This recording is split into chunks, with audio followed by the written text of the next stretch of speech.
Hello guys, आज हम start करने वाले हैं क्लास 12 हिंदी के महादेवी वर्मा जी का जीवन परिचय। गाइस ये मोस्ट इंपोर्टेंट रहता है फॉर बोर्ड एग्जाम, तो फटाफट से स्टार्ट करते हैं इनका जीवन परिचय। सबसे पहले देंगे हम एक टेबल जिसमें सारी इंपॉर्टेंट चीज़ों को कर देंगे मेंशन। यहाँ से हमारे नंबर कैच करने की बारी होती है, मतलब एग्जामिनर पर इंप्रेशन बढ़िया पड़ता है यार, फटाफट से नंबर यहीं से मिल जाते हैं। तो फर्स्ट ऑफ ऑल आप लिखिएगा पूरा नाम। इनका पूरा नाम है महादेवी वर्मा और इनके अन्य नाम की बात करें तो आधुनिक मीरा के नाम से इन्हें जाना जाता था। जन्म तिथि 26 मार्च 1907, जन्म स्थान फर्रुखाबाद था। मृत्यु की डेट थी 11 सितंबर 1987 और मृत्यु स्थान था इनका इलाहाबाद उत्तर प्रदेश। तो भाई यहाँ पर जन्म मृत्यु सब एक ही बार में लिख देना है।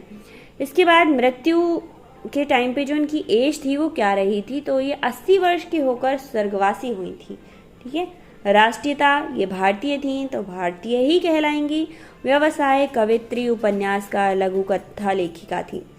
शिक्षा इनकी एमए संस्कृत प्रयागराज विश्वविद्यालय से हुई थी। उस टाइम पे यार एमए ही चलता था, संस्कृत, हिंदी और अंग्रेजी इन 3 सब्जेक्ट में रहता था। तो प्रयागराज से कर लो या काशी हिंदू विश्वविद्यालय, ये 2-3 विश्वविद्यालय रहते थे, इन्हीं से ज़्यादातर लोग किया करते थे। साहित्यिक आंदोलन छायावाद काल अवधि 20वीं शताब्दी में रही थी। ये भाषा इनकी थी साहित्य खड़ी बोली। और अगर हम शैली की बात करें तो इनकी शैली थी छायावादी मुक्तक शैली। और रचनाएं इनकी थी नीरजा, संध्या, दीपशिखा, सप्तपर्णा, निहार, रश्मि, हिमालय। गाइज ये मेरे टाइम का भी इम्पोर्टेंट जीवन परिचय रहा था और क्लास 12 में ये आया था। मैंने लिखा भी था, इसको ही लिखा था महादेवी वर्मा जी को, तो इसलिए याद कर लेना अच्छे से। बहुत इजी रहता है, ज़्यादा टफ रहता नहीं है। इनकी रचनाएं काफ़ी इजी रहती हैं याद करने में। और पुरस्कार की बात करें तो इन्हें 1956 में पद्म भूषण मिला था, 1982 में ज्ञानपीठ, 1988 में पद्म भूषण। इतना काफ़ी रहता है पुरस्कार के लिए। और भी मिले थे बट उनको मैंने मेंशन नहीं किया है। पिता के नाम की बात करें तो गोविंद सहाय और माता के नाम की बात करें तो हेमरानी। पति का नाम है डॉक्टर स्वरूप नारायण वर्मा। तो ये हो गई टेबल जिसे करना है आपको याद। ये कोई भी मिस्टेक नहीं करिएगा और ज़्यादा शॉर्ट करने की कोशिश मत करना, क्योंकि ऑलरेडी मैंने काफ़ी शॉर्ट करके दिया है आपको। फिर आप ज़्यादा शॉर्ट करेंगे तो नंबर भी शॉर्ट हो जाने हैं। महादेवी वर्मा जी का जन्म फर्रुखाबाद में होली के दिन 1907 में हुआ था। इनके पिताजी गोविंद सहाय वर्मा इंदौर के एक कॉलेज में अध्यापक थे, टीचर थे यार। और माता जो थी वो धर्मपरायण स्त्री का मतलब वो घर पर ही रहती थी और अपने धर्म के अनुसार सारे कार्य किया करती थी। इनकी जो स्टार्टिंग की शिक्षा थी वो इंदौर में ही हुई थी। बीए और एमए की परीक्षा प्रयाग विश्वविद्यालय से उत्तीर्ण की थी। 9 वर्ष की अल्पायु में ही इनका विवाह जो था वो स्वरूप नारायण वर्मा से हो गया था, किंतु इनका विवाहित जीवन सुखी नहीं था। अब वो यार 9 ईयर की एज में अगर आपकी किसी से शादी कर दी जाए तो विवाहित जीवन सुखी तो नहीं हो सकता है। इनके ससुर स्त्री शिक्षा के विरोध में थे, इस कारण विवाह होने से इनका अध्ययन क्रम टूट सा गया था। माता की धार्मिक प्रवृत्ति होने के कारण घर में इन्हें रामायण और महाभारत की कथाएं सुनने का पर्याप्त अवसर मिला करता था, क्योंकि इनकी माता बहुत ज़्यादा धार्मिक थी, जो परिणाम स्वरूप बचपन से ही इनके मन में साहित्य के प्रति आकर्षण उत्पन्न हो गया था और बचपन से ही काव्य रचना करने लगी थी। तत्पश्चात प्रयाग महिला विधिपीठ की प्रधानाचार्य नियुक्त की गई। ये सारी चीज़ें होने के बाद इन्हें प्रयाग महिला विद्यापीठ की प्रधानाचार्य मतलब एज अ प्रिंसिपल नियुक्त किया गया था। बहुत समय तक इस पद पर कार्य करने के बाद कुछ वर्षों तक उत्तर प्रदेश विधानसभा में मनोनीत सदस्य रह चुकी थी ये।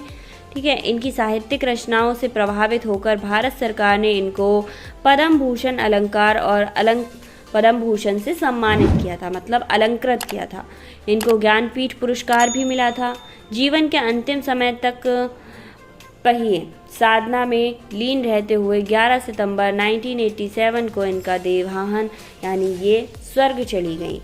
इसके बाद हम डिस्कस करेंगे महादेवी वर्मा जी का साहित्यिक परिचय। तो साहित्यिक परिचय में बात करें तो महादेवी वर्मा जी छायावाद और रहस्यवाद की प्रमुख कवित्री रही थी। ये इम्पोर्टेंट लाइन रहती है, नोट कर लेना, याद कर लेना कि कौन से युग की कवित्री रहती हैं। छायावाद और रहस्यवाद की प्रमुख कवित्री रहती हैं। छायावाद के 4 महान कवियों के बृहद चतुष्टय में इनकी गणना की जाती है। महादेवी वर्मा की काव्य पीड़ा का काव्य है, इसीलिए उन्हें आधुनिक युग की मीरा कहा जाता है। साहित्य और संगीत का अपूर्ण सहयोग करके गीत विद्या को विकास की चरम सीमा तक पहुंचा देने का श्रेय महादेवी वर्मा को ही जाता है। महादेवी वर्मा मूल्यतः कवि हैं, किंतु उनका गद्य भी कम महत्वपूर्ण नहीं रहा था। उनके गद्य में भी काव्य जैसा आनंद मिलता था। लोगों के काव्य में आनंद मिलता है, बट उनकी गद्य लिखने का जो तरीका था वो काव्य जैसा आनंद दिया करता था। इस प्रकार हिंदी साहित्य जगत में महादेवी वर्मा का उच्चतम स्थान, मतलब टॉप पे रहती थी वो। आप बच्चे से पूछ लेंगे तो महादेवी वर्मा को लोग जानते हैं, और आप 9th क्लास से पढ़ना स्टार्ट कर देंगे उनके बारे में। इसके बाद आ जाइए महादेवी वर्मा जी की रचनाओं पर। तो श्रीमती महादेवी वर्मा मूल्यतः कवित्री हैं, साथ में उच्च कोटि की गद्य लेखिका भी हैं। निहार, रश्मि, नीरजा, यमा, संध्या गीत, दीपशिखा उनकी प्रमुख काव्य रचनाएं हैं। क्या हैं काव्य रचनाएं? तो उनकी ये सारी काव्य रचनाएं आप याद रखना, जब भी पूछा जाए काव्य रचना तो निहार, रश्मि, नीरजा, यमा, संध्या गीत, दीपशिखा, ये आपकी काव्य रचनाएं हो जाएंगी। उसके बाद यमा और दीपशिखा पर आपको पुरस्कार प्राप्त हुए थे, क्योंकि यमा और दीपशिखा काफ़ी फेमस हुई थी, इसलिए इन्हें उसके लिए पुरस्कृत किया गया था।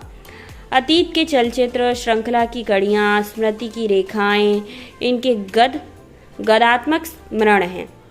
इनके संस्मरणों में काव्य का सा आनंद ही मिलता है।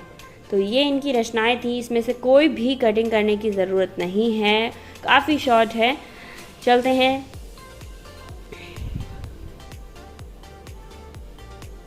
आई होप आपको महादेवी वर्मा जी का जीवन परिचय समझ आया होगा। मिलते हैं नेक्स्ट वीडियो में एक और जीवन परिचय के साथ। Thank you so much. And अगर आपको कोई भी प्रॉब्लम है तो कमेंट कीजिएगा। अगर आपके फ्रेंड्स को उसकी ज़रूरत है तो शेयर ज़रूर करिएगा।